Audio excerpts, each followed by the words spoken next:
Welcome back to the Webby O'Neill channel. Thanks for joining us for another video. This is the pre-match build-up for Aston Villa versus Manchester United. Get involved in today's video, Reds, with your score predictions, starting 11, and anything and everything that you want to talk about in the chat, because we will discuss some of your comments throughout the video. First of all, how are you feeling? Very giddy in your pre-match, 4-2 score prediction. Are you still sticking with that? Oh, I'm sticking with it. I'm confident. I've been confident all weekend. Like I said in my pre-match, I wish the game was on Saturday, but we're here now Sunday. Nothing's changed. I feel confident. I think this team will go for it. I think Aston Villa will go for it. But United, I think the back four is solid. Thanks to everyone for tuning in and getting involved in the chat already. Get all your thoughts and opinions in, and we will discuss throughout the video, like I said at the start. He did say in his pre-match press conference, Ten Hag, that every game's a final, and this is a final as well, Aston Villa. Well, I don't agree with him. Every game's a final. I think if it goes pear-shaped today, Ten Hag will get a shock. Going towards the end of the season, nothing to play for. Ain't no cup final for some of these players. Some of these players, as I said the other day, will have their eyes somewhere else, like Europa. Is it the Europa this summer? You mean the Nationals? Yeah, Europa Nationals. Yeah, the Europa Internationals, isn't it? No, the Euros. Well, it's the Euros, Europa. Hey, listen, it's Sunday, the brain's not kicked in. You're looking forward yet. to the game, aren't you? Well, 4-2 score prediction that sent the blood to your head. Well, no, that's my giddiness. Yeah. That's my giddiness. So I think players will have their eyes on somewhere else. Injuries, looking for other clubs, moving elsewhere. So it won't be cup final. So I think he got that wrong. But a win here, then it will feel like every game's a cup final until that gap is too big to claw back. Yeah, with him saying that every game's a cup final, I think his meaning in terms of Champions League football for next season. And he was asked in his pre-match press conference of how significant the impact will be on his transfer budget if United do fail to reach the Champions League. Me personally, I'd expect it to have a big impact on what he can and can't spend. Listen, he knows what the impact will be not qualifying for the Champions League, not just on him. That it's not all about him if we don't qualify for the Champions League. He knows that the money that the Champions League is going to generate and the pay for qualifying for the Champions League and getting further in it actually goes up. So there's more money in that Champions League. Well, if we're not in it, then where's the money coming from for spending? So he knows he's got problems here, and the trouble isn't just about him. It's about the finance. Being able to buy players and being in the Champions League gives you a massive, massive boost financially. Yeah, it does. But we also know we've got to clear out still a lot of players this summer. Oh, yeah. Yeah, listen, lots of players have got to go. Do you think that'd be more of the main focus in getting players out this summer than actually recruiting players in? Or do you think it'd be a bit of both? No, not really. Not when you look at the centre-half problem. We need centre-halves. We need two centre-halves again. No two ways about it. You don't know what's going to happen with Maguire. Maguire, really, is he a top-class centre-half? No, he's not. He's not going to take us anywhere. Varane, you don't know what's happening with him. There's a little bit of guessing game going on. Will United keep him? Will they let him go? Will he want to go? Will he want to stay? You don't know what's happening. And then, really, Lindelof, is he a top-notch centre-half? No, he's not. He's a steady centre-half. So what does that leave? That leaves Martinez, who's out injured. Does that injury keep coming back? You just don't know. Having a couple of injuries there now, Martinez, is that the way it's going to go? We just don't know. But we know we need two centre-halves and we need a forward. Definitely need a forward. Yeah, a lot of people getting involved in the chat, discussing who they want to see as centre-halves today. A lot of people going with Evans and Varane. And on the other side, people going Maguire and Varane. So which out of them do you think? I go with Johnny Evans, me. I think he's more mobile. I think we've seen time and time again Harry Maguire, he makes the mistake by coming out, and when he comes out, he seems to just go for the man and not the ball. And then what happens? He gets turned. Well, he just can't turn fast enough, and he can't get back. Whereas Johnny Evans, I think he reads the game a little bit better than most centre-halves. He's experienced. He knows what he's doing.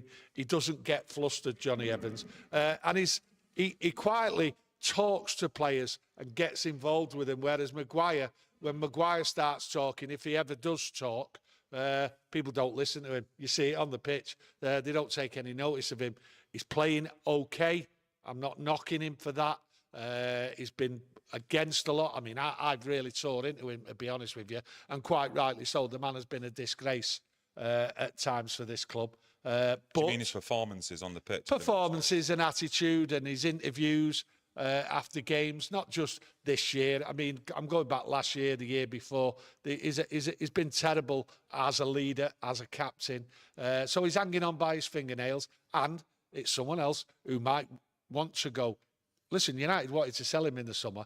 So at the end of the day, what's he saying to himself? You know, what's he hanging about for? Yeah, he's going to need to hit the ground running if he does start this game. He's only had one start since that long injury layoff. So where's he up to with match sharpness? It's a bit of a worry with me, especially with the pace Aston Villa do have in the attacking third. I think what you have to say about Maguire is match fitness, not not sharpness. Harry Maguire's not got the sharpness, right? What I do like about him is that he does come out, right, and he tries to help the attacking motion. That's what I see. He comes to the halfway line, but then that's his problem at times. Once he gets to that halfway line and he gets caught, bang, we're in trouble. So that's why I want Johnny Evans there. I mean, 100% Johnny Evans isn't the right man. I mean, you have to go back to the Wolves game when it was 3-2. Johnny Evans and Harry Maguire, what did they do? 3-2 up. Centre halves, what you do is you stay back, you protect the lead. We had a corner. They both went up. I don't want to see that today. I mean, that was bad from them both. Yeah. But then again, with the experience that they've both got, they should know better than to go up. The manager should know better. The coaching staff should know better. The coaching staff should have been screaming, get back, what you're doing up there. And other players should have. So it's bad all round. I don't want to see that again today because it will be an attacking game. They will come at us and we will go at them because they will give us space. Yeah, two players we expect to start in centre midfield for this one is Casemiro and Kobbie Mainoo. Yeah. And Ten Hag said before the game about Casemiro's influence on Mainoo, and he said Casemiro is trying to help and support Kobbie. I had that confidence in Mainoo because I saw him performing in autumn. Then I saw him progressing during spring and summer. And I had that game from Arsenal in mind. I didn't have any doubt. So he's been thinking about him very early on into this season, hasn't he, about putting Kobbie Mainoo in, but it was just that injury that he got in the summertime. Listen, in the summer, we've said, and we've said many times on here, I think I said it again last week, that Erik Ten Hag fancied Kobbie Mainoo to start at the beginning of the year. He had him earmarked, and he's sort of saying that he was ready to get into this first team squad and start, and he needs looking after, just like Garnacho needed looking after last year, even though I at times was like screaming, and many of yous out there screaming, get him on the pitch, or why is he taking him off? Well, he was nurturing a young kid, looking after him, and he sort of virtually said the same about Kobbie Mainoo. He brought him off after the half-time, I think it was Nottingham Forest, because he'd been injured previously, he'd had a couple of games, and he was just resting him, and he needed to look after him. I wasn't happy with that decision, and I think 90% of yous out there weren't happy with that decision. But in hindsight, it looks the right thing to do with Kobbie Mainoo, because him and Casemiro, he was just laxing the lyrics. He was just going mad about him in his in his pre-match conference there. And to be honest with you, he talked about Casemiro. He's a calmer. He's a calming influence with everyone around him, and with someone like Kobbie Mainoo playing the type of football, they're both working well, and it's very important for that player to keep that calmness. Yeah, Garnacho, Højlund and Mainoo, have they kind of set the standard now for any of the youth players that's what they've got to reach to get into this first team starting 11 in the future? I think the standard, the youth team players, they know the standard, what they've got to do. I mean, you've actually seen a lot over the last 3 years, I'd say. Even under Ollie, you have to turn around and say a lot of youngsters came through, sort of made glimpses of appearances and just never made it. I mean, we've had forwards in there, we've had centre-halves in there, look how many midfield players, young midfield players, what have come in there, and bang, they're not even at the club now. And lots of us have turned around and gone, oh, it's a really good player, one for the future, this, that and the other, and they've just not made it. And when they have gone on to other clubs and that, they've not kicked on. So, right decision. Yeah, just talking about the younger ones as well. We've got a centre-half, Willie Kwambwala. You know, looks a decent centre-half. Looks like he's got great potential going forward. But I think it's a little bit of a step too soon for him to come in for this game. He has got pace, power as well. Yeah, he looks as though he's got pace and power. But I think it's a little bit too soon for me to make any judgment on the kid. Do you know what I mean? You know, not really seen him, seen little glimpses of him. But that's it. But it looks, and the talk about him is that he's ready to make the step up. Well, to me, making the step up today, bit of a tough game, bit of an introduction, this. So I don't expect Erik ten Hag to surprise us with that. But, hey, you just don't know, do you know what I mean? Yeah. So, but a decent player, just a matter of managing. Yeah, of course, yeah. Rashford, Højlund, Garnacho, 15 goal contributions in the last 5 Premier League games. So they're starting to see a bit of a connection there, gelling together. Yeah, I think what it is, I think we've all seen this year that, you know, if you look at the 2 wingers, they've not been giving the centre forward the ball, they've not been getting their head up, they've not been doing the right thing on the edge of the area, they've not been getting into the box, they've sort of like stayed outside, you know, and at times there when you look, we've had Anthony on the pitch and that, and he's not contributed into that box. He's put balls in and they're going wide. They're going over the players what are in the box, you know, and Højlund really hasn't had the service. But if you just look over the last month, things are improving. The ball is coming to feet. Players are working together. Players are getting their heads up. And that's not just about the wingers. It's about everybody. It's about Bruno as well. You know, he's getting his head up. He's getting more influential in the games. And Højlund is doing the right things now. He's getting the service and he's putting the work in, whereas he was just putting the work in and not getting service. So goals should be produced. And today, they should be produced. And that's why I'm confident about today. That's why I'm confident about 4-2. Because I think Villa are just running out of legs. Okay. Pied Piper says West Ham 5-0 down now. And then he says something else, but I'm not going to read it out. No, thanks for the update, mate. Looks like it's absolute chaos there in at their fixture today. Danny G says Garnacho would be interesting today. Can he show consistency? And he has shown consistency for me in previous games. But like he says, can he keep that going into the end of the season? I think when you talk about Garnacho, left-footed, is he a left winger? Is he a right winger? You know, and Erik ten Hag says he's comfortable playing in different positions. Is he a left winger? He didn't really say if he was a left winger or a right winger. He's saying he's comfortable with his left foot and he's comfortable with his right foot. But Garnacho today, play on the right, and it's just down to Rashford just to get his levels a little bit higher now. Do you know what I mean? Because he's starting to come back, but really not dynamic, and that's what we need to see. And especially today, we need to see him take on the defenders. But then that's down to Luke Shaw, if it is Luke Shaw, to work well with him. Luke Shaw needs to go past him, needs to overlap and sort of create a bit of space, you know what I mean? So that's what I'm looking forward to. But Garnacho, he's getting the space and he's doing the business and he's on fire, the kid. Aston Villa, their fans especially, will want to see a bounce back from that midweek defeat against Chelsea in the Cup. Yeah. So, and the thing that worries me when you do look at Aston Villa this season, when they have suffered a loss, they've always bounced back and they tend to actually smash teams who they then come up against. I've seen it against Brighton when they've been beat early on in the season. I think it was by Newcastle. Got done by Newcastle in the league. The following league game, I think they smashed Sheffield United 5-0. So they do tend to bounce back and bounce back big in the following game. Yeah, well, I'm not having that. All right, any negative, it's all like, oh, we're under pressure because you're trying to give me stats. Not having it at all. I think looking at Aston Villa over the last few games, getting leg weary. Okay, I think they just played for about 15 minutes of that first half on Wednesday night, and then they just didn't gel as a team. So I think the pressure's getting to him. I think the games are getting to him. The squad is a good squad. They want to play football. They want to attack. But I think it's just taking its toll on them.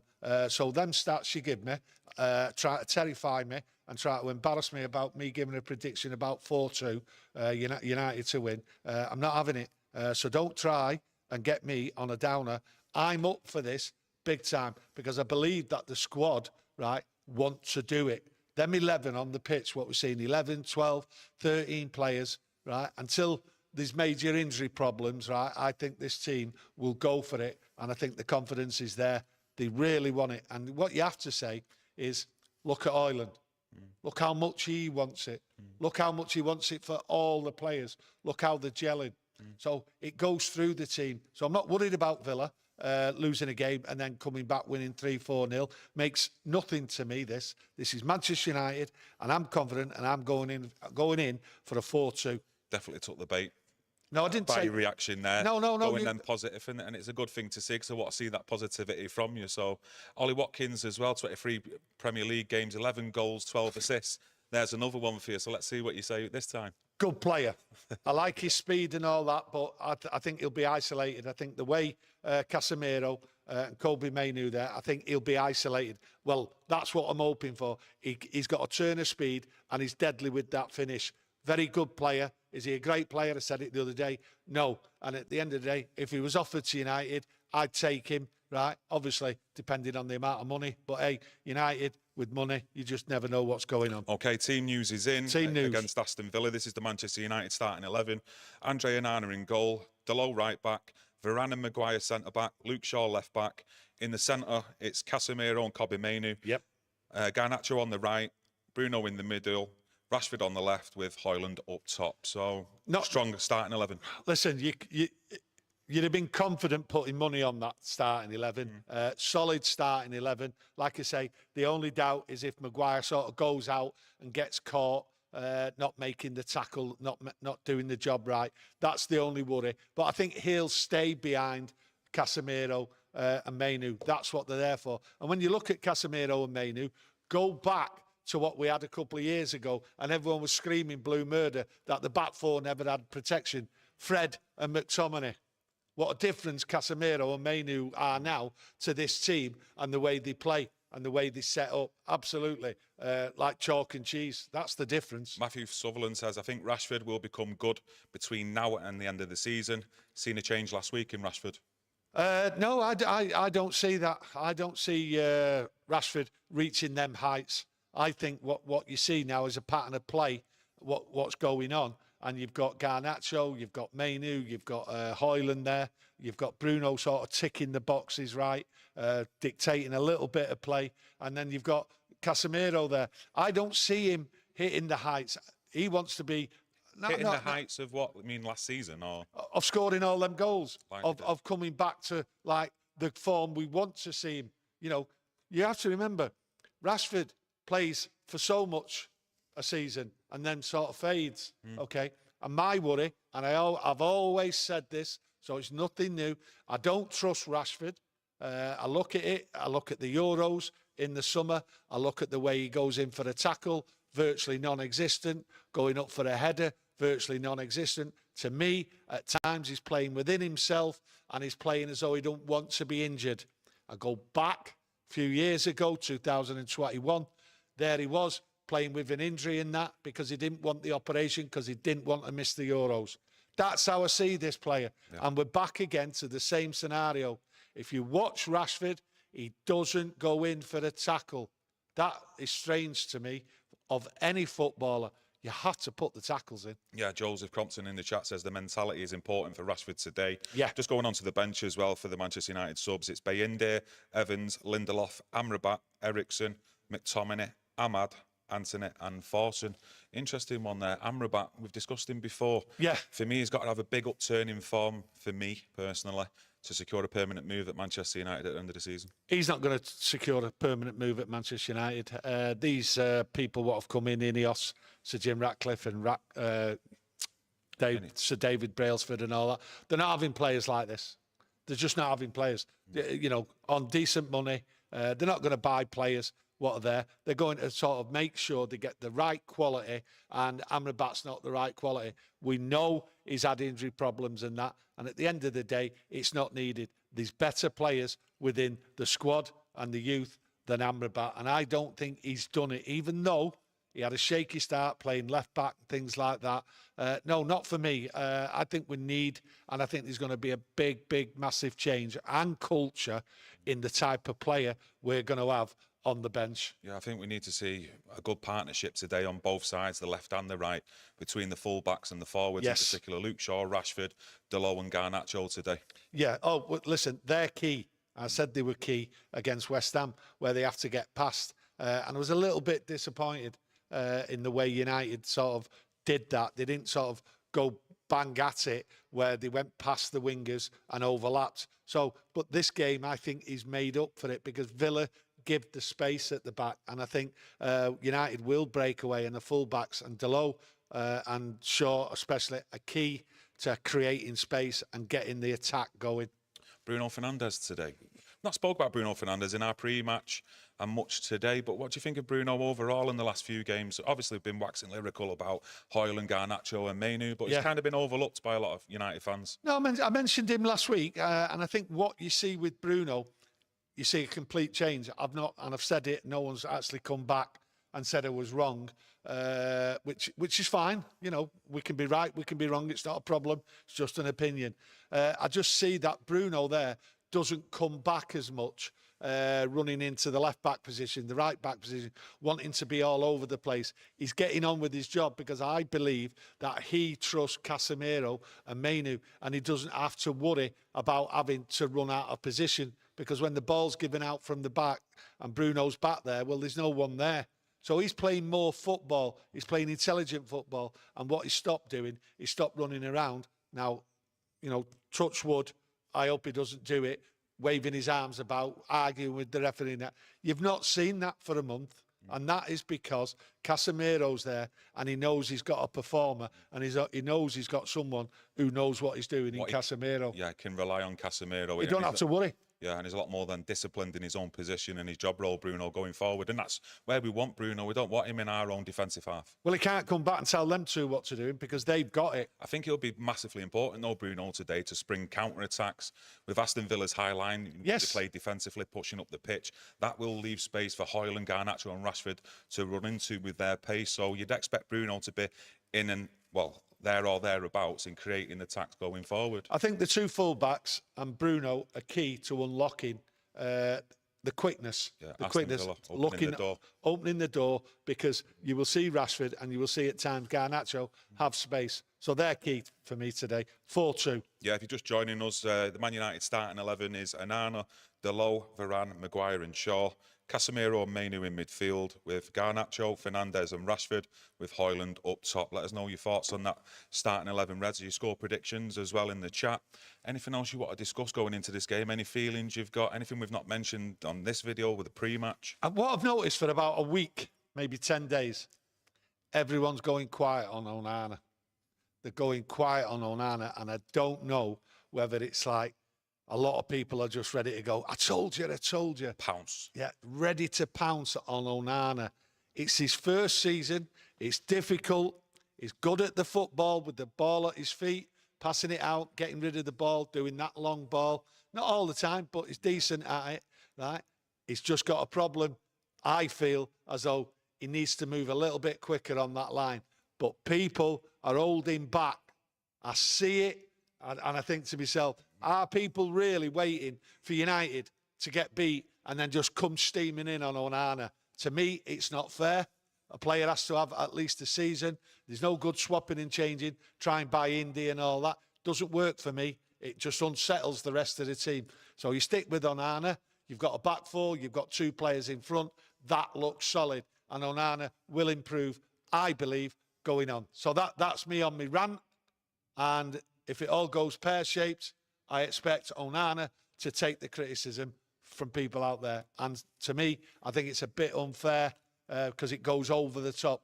Everyone deserves criticism as they deserve praise. But Onana's criticism is way, way, way over the top for what it is, I believe. Yeah, of course. And you do get criticism sometimes that goes way over the top, whether it's just about the actual performances on the pitch, and it might go into the personal stuff. But I think Onana really has been fairly criticised, I think, this season for a lot of the mistakes that he's actually caused. And I think that's brought, at points throughout the season, a lack of confidence in the back four as well. But then again, you could look on the other side of the defence. We've not actually had a steady back four for the majority of the season. So has that had a big impact on Onana's performances as well? But I believe so. Yeah. I believe so. We've not had it. And I said before Christmas, way before September, October, I was telling everyone, right, it'll be carnage and chaos until after Christmas into the new year. You won't see a United side, right, getting a style of football and being solid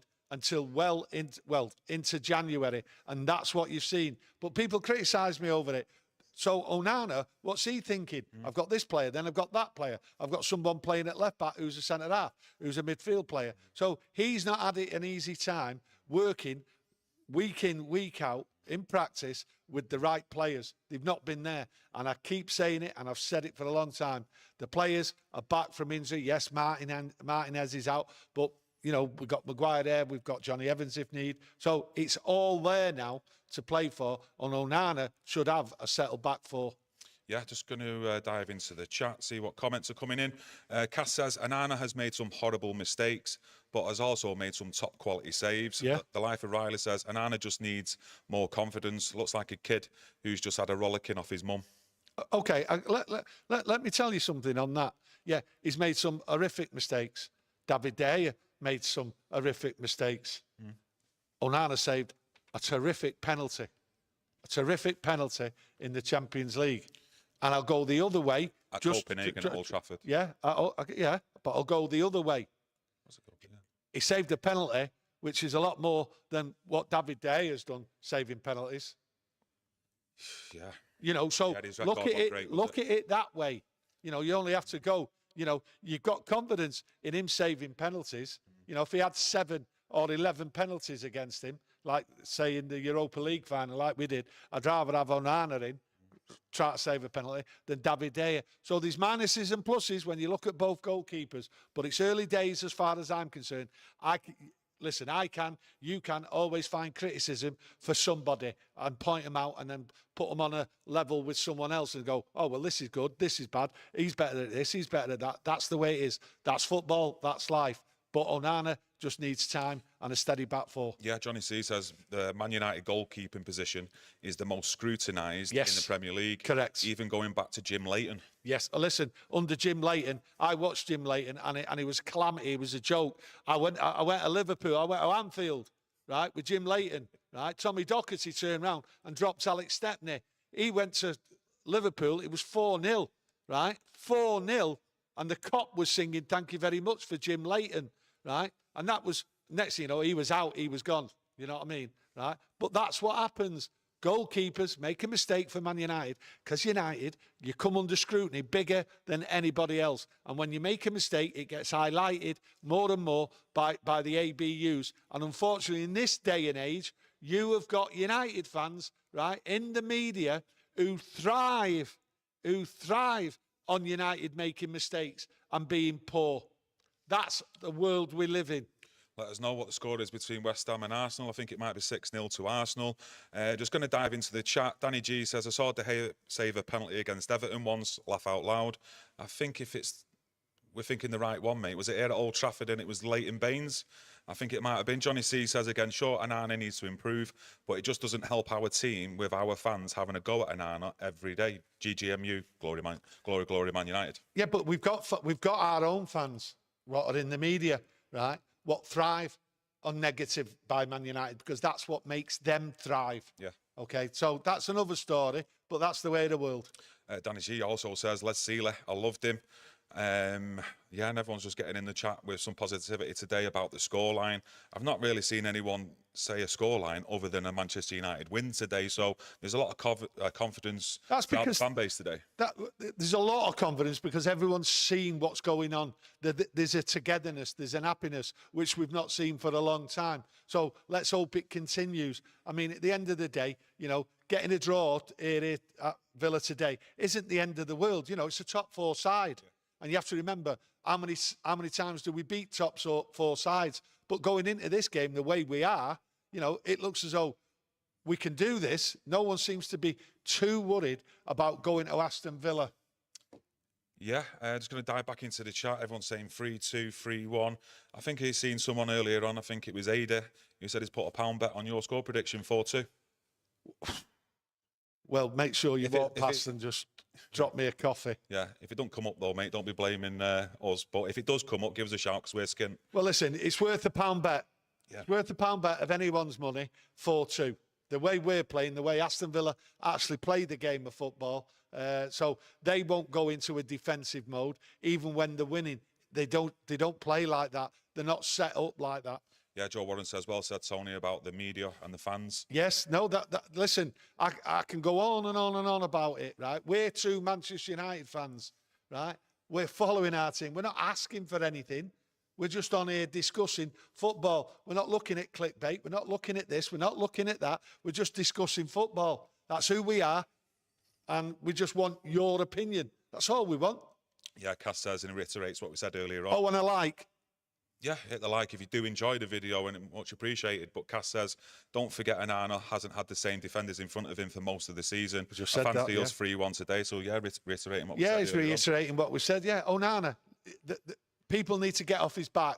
We need to judge him when he's got a regular players in front of him, just like any player. You know, you look at Ireland, you know, things haven't been working out because we've had different players not doing the job. Now they're doing the job, and you've got a settled 2 wingers there. The job's being done. Yeah, I think Hoyland has scored 4 in the last 5 Premier League starts now for Manchester United. Listen, I don't know. I'm telling you the truth. I've not looked. You've said it a few times to me, and I get confused as he scored 8 with Champions League, this, that, and the other. I've not looked.